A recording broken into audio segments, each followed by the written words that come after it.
Hello, and thank you so much for tuning in to today's junk journal flip through video.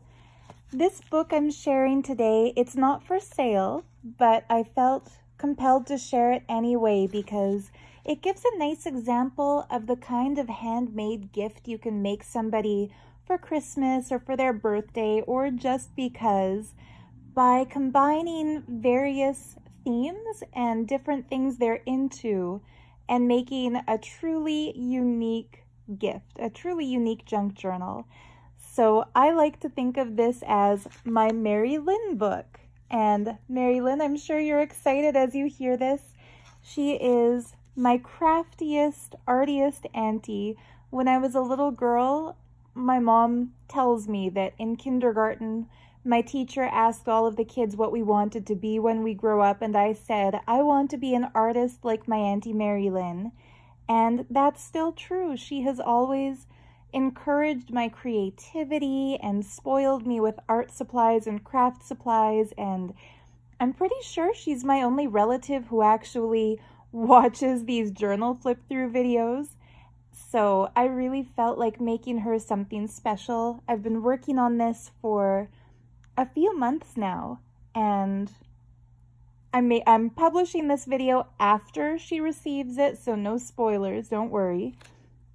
But yeah, if you're into junk journal making and there are people in your life who nurture your creativity and inspire you to keep going and encourage you, it's so nice to be able to make something for them. And I hope this inspires you to make something special yourself for somebody you love. So yeah, I'd like to start by talking about the cover. I know that spring and summer are her favorite seasons, so I wanted the cover to be kind of like spring flowers in bloom themed.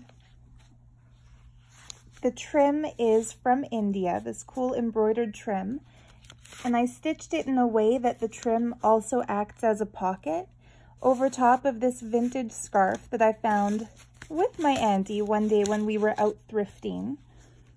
So it's kind of neat that it includes some pieces that I found when I was with her. And of course, at the time, she didn't know I was buying it to use in a journal for her. That's kind of part of the fun.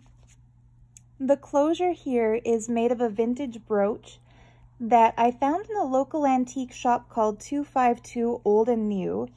And whenever we go there, I pick up these bags of cheap, I think they're $5 Canadian each, bags of old broken jewelry and jewelry supplies that are pretty much useless. And I like to give them a new life by fixing them up and usually incorporating them in journals. So this really neat brooch had only one little crystal in it, this one right here, and a bunch of empty sockets where the fake gems used to be set.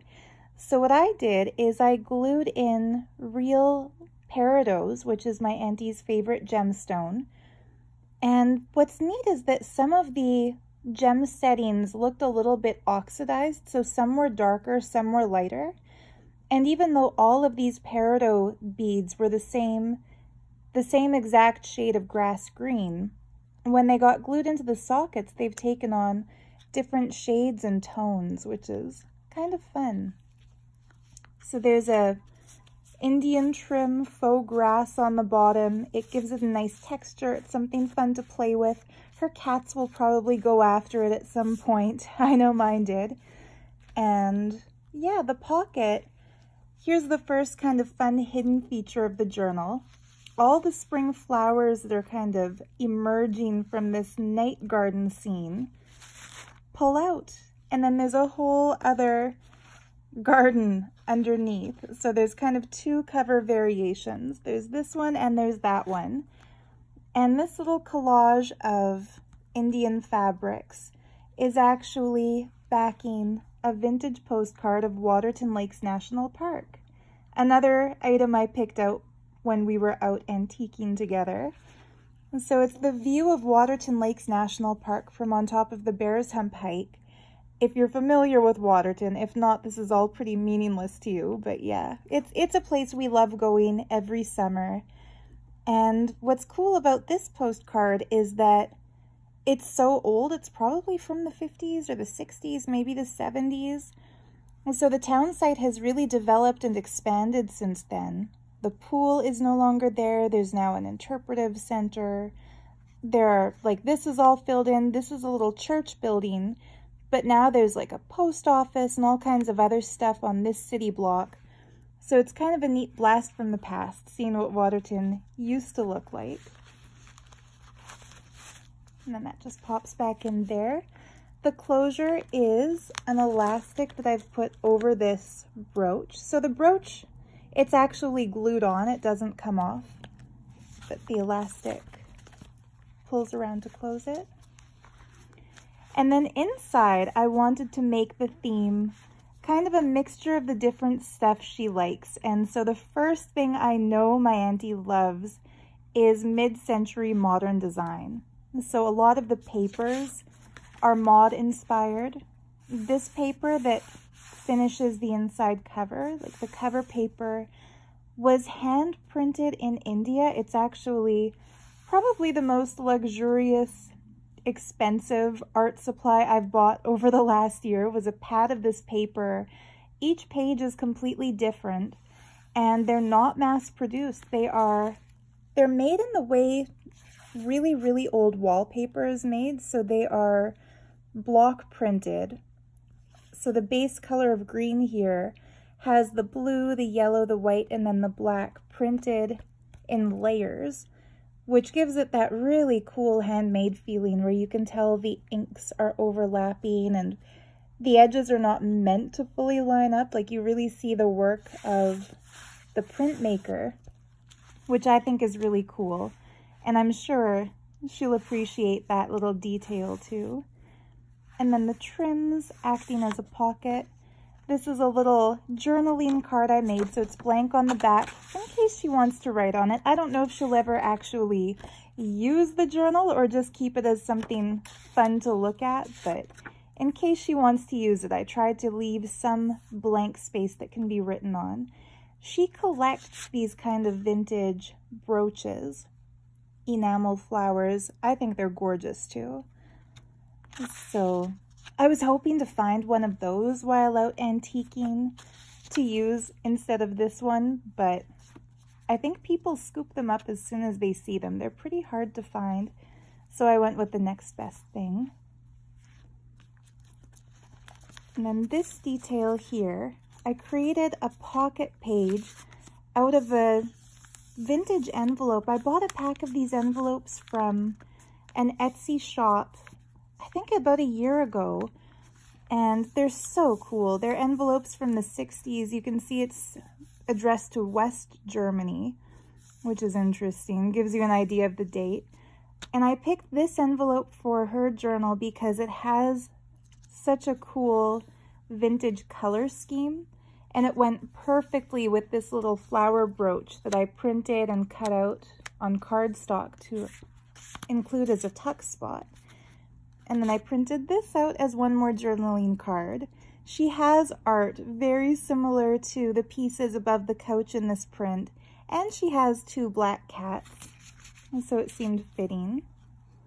And then in the envelope, I just folded up a piece of paper that came in one of my paper pads, and it reminded me of the kind of things she's into.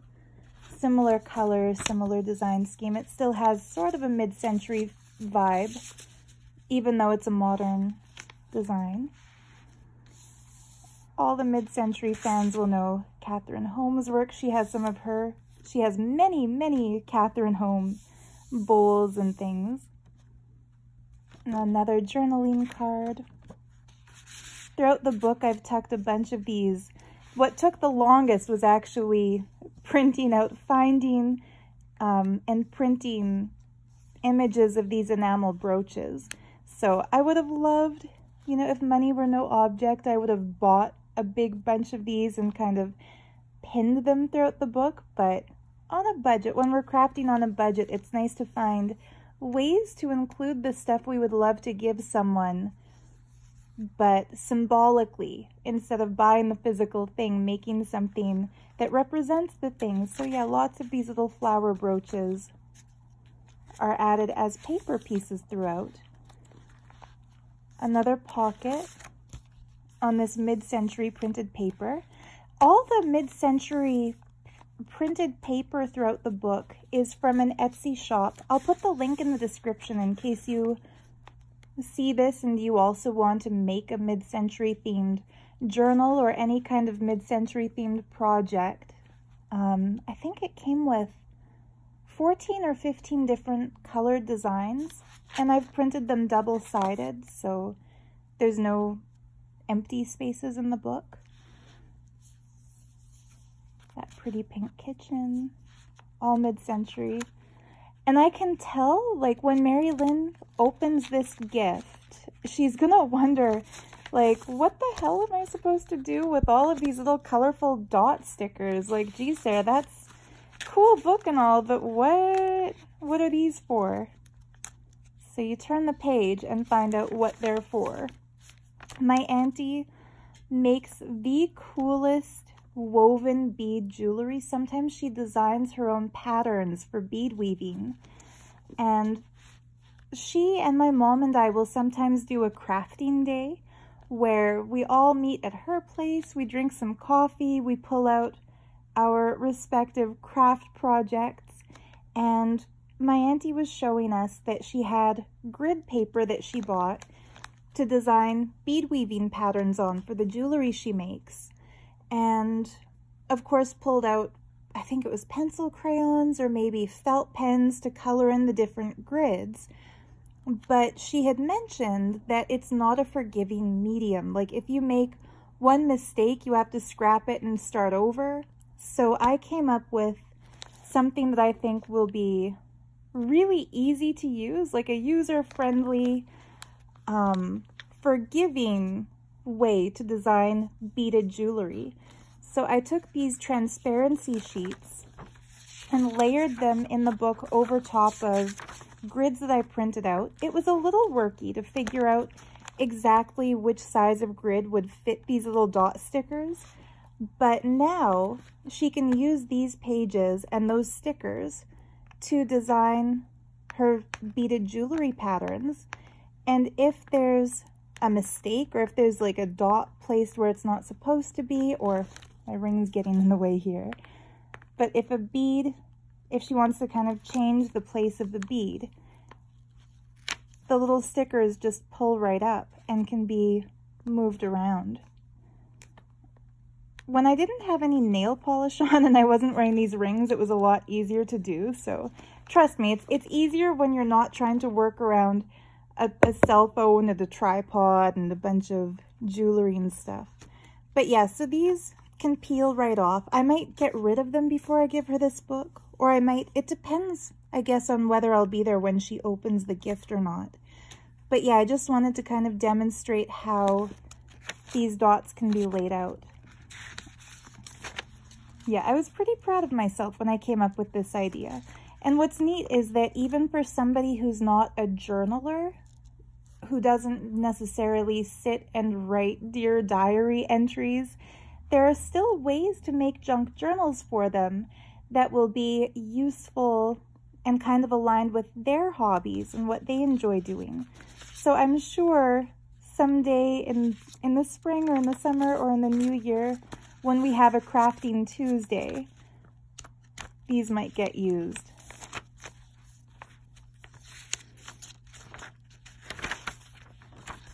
And then this is just a little envelope that I made that I attached to the page with a paper clip.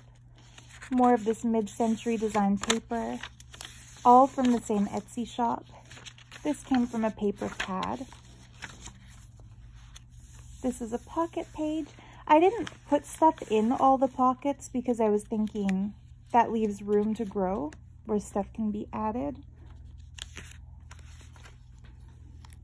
Here's another one of those brooches turned into a tuck spot. This little tag is attached with a brad, some coffee dyed paper that can be written on, so that all pulls aside. Oops. Sorry, it's hard to get everything in the shot because my little tripod isn't quite long enough.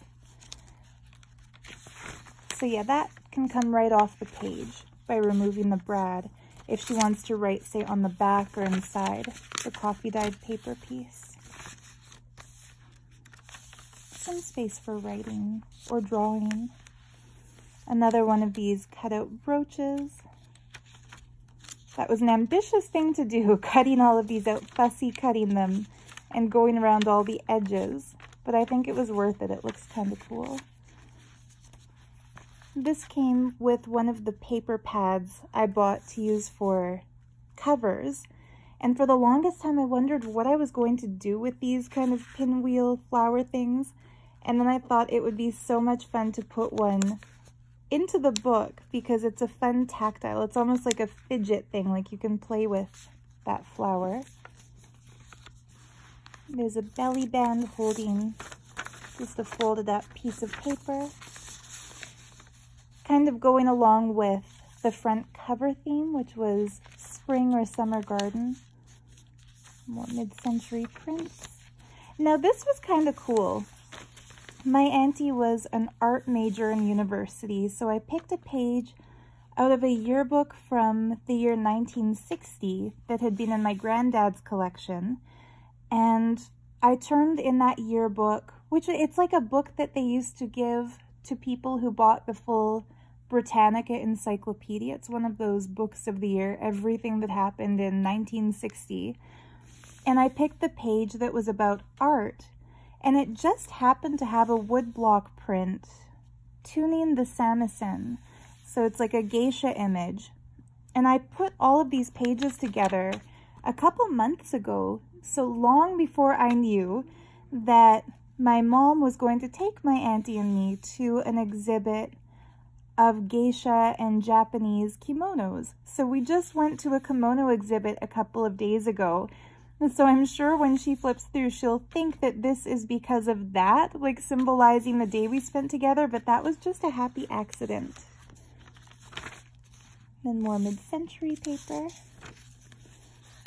The center is this happy little yellow doily thing.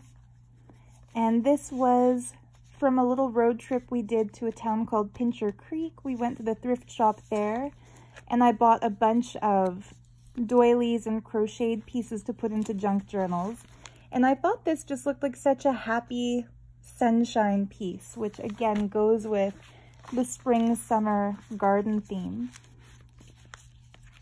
The strings that stitched the book in place I added some beads to in bright happy colors with flower designs, and then it's just the other side of all these papers. So another brooch cut out, and these can serve like pockets, like you can tuck business cards and stuff under them.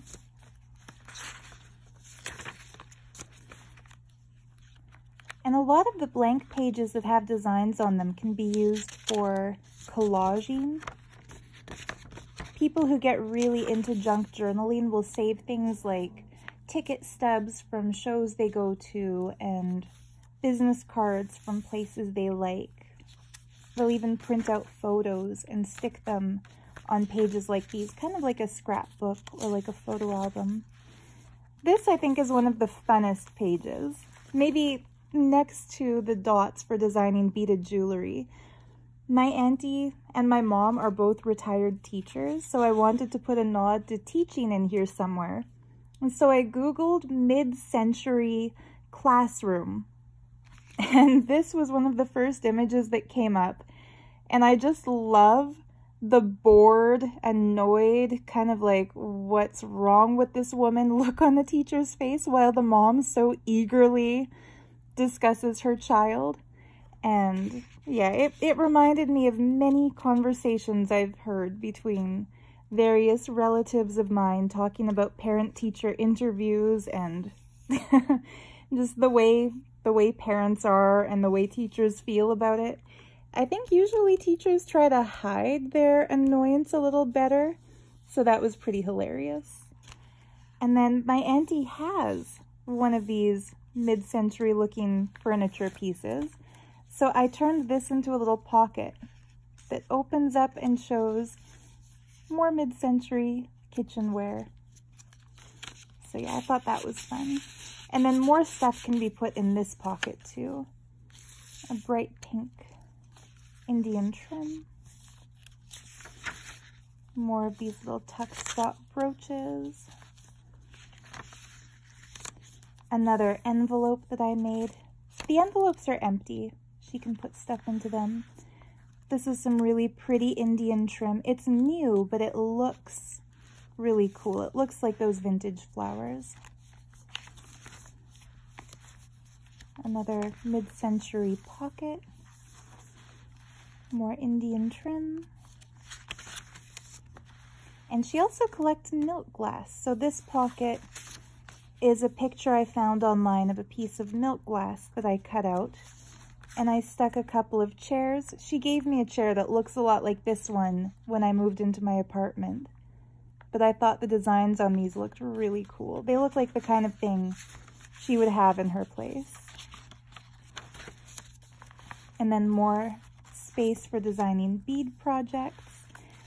I folded this origami sort of flower thing out of a piece of paper that I bought at the gift shop of the museum after we went to the Japan exhibit. So that's kind of a fun thing. That actually is from the day that we spent at that exhibit. I'm looking around to see if I can find something to demonstrate how it works. Here we go. A vintage postcard. So each of the sides are open, so she can actually tuck things in here like a pocket, or just leave it as it is for the way it looks.